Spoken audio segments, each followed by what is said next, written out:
पिछले कुछ दिनों में ख़ास करके जब से Saudi Pakistan defence agreement sign हुआ है, जियोपॉलिटिकल एक्सपर्ट्स की एक बाढ़ सी आ गई है, जिसमें ज़्यादातर एक्सपर्ट्स पाकिस्तानी हैं और कुछ तथाकथित एक्सपर्ट्स भारतीय भी हैं, जिनका ये मानना है कि पाकिस्तानी डिप्लोमेसी ने ऑपरेशन सिंदूर के बाद ऐसा कार्य किया है कि भारतीय डिप्लोमेसी उसके सामने नाकामयाब साबित हो रही है।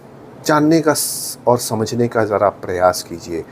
पाकिस्तान एक रेंटियर स्टेट है जो आज तक 1947 में अपने जन्म के बाद से जो अलग अलग पैक्ट्स में रहा है, सिर्फ अपनी जियोपॉलिटिकल स्पेस का एडवांटेज उठाने का उसने प्रयास किया है। ध्यान रहे, जब 1950 के दशक में ये सीएटो और सेंटो का मेंबर था जो कि एंटी कम्युनिस्ट पैक्ट्स थे, उसी दौरान ये चाइना को भी रीच आउट कर रहा था, चाइना से भी मित्रता की प्रयास कर रहा था जो कि पूरी तरह से कम्युनिस्ट स्टेट था। तो इसके पुराने खेल चलते रहे जो सिर्फ अपनी जगह का फ़ायदा उठाना चाहते हैं।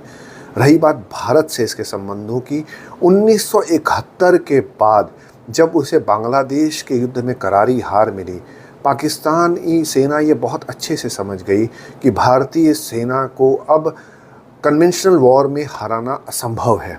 तो उन्होंने दो प्रयास किए। पहला, अपने न्यूक्लियर वेपन्स प्रोग्राम को जो पूरी तरह से अवैध था उस पर उन्होंने काफ़ी मेहनत शुरू की, जिसमें सऊदी अरेबिया का पैसा लगा था, लीबिया का पैसा लगा था, जिसमें मैं किसी और दिन चर्चा करूंगा। और दूसरा, उन्होंने भारत में एक प्रॉक्सी वॉर शुरू किया, ब्लीडिंग थ्रू 1000 कट्स, जिसमें पंजाब में इंसर्जेंसी शुरू हुई, कश्मीर में आतंकवाद को बढ़ावा देना शुरू किया गया। और उन्हें इस बात का अंदाज था कि इस आतंकवाद के ज़रिए, इस प्रॉक्सी वॉर के ज़रिए भारत को विखंडित करके बांग्लादेश का बदला ले लेंगे। इसमें भी उन्हें असफलता मिली।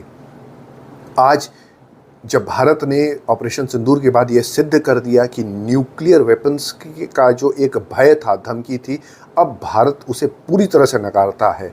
और दूसरी कि अब वो सैन्य बल में इतनी बुरी तरह से परास्त हुए ऑपरेशन सिंदूर में कि अब उन्होंने अपने देश को फिर से रेंट करना शुरू किया है। क्यों 1947 के बाद से अमेरिका, जिसकी प्रेजेंस अमेरिका पाकिस्तान में रही है, उसे कभी गैस नहीं मिला, अचानक सऊदी अरेबिया को ये न्यूक्लियर शील्ड दे रहा है? क्योंकि वो भारत को एक तरह से डिटर करना चाहता है कि अगर किसी आतंकवाद के हमले के बाद से भारत उस पर फिर से प्रहार करे तो उसे दो बार सोचना पड़े, क्योंकि उस देश में दूसरे देश के नागरिक भी हैं और वो दूसरे पैक्ट से जुड़ा हुआ है। पर मैं आपको आश्वासन दिलाता हूँ कि ये सारे मंसूबे उसके फिर से विफल होंगे, क्योंकि जो देश आज उसके साथ हैं, कल अपना मतलब निकलते ही वो देश छोड़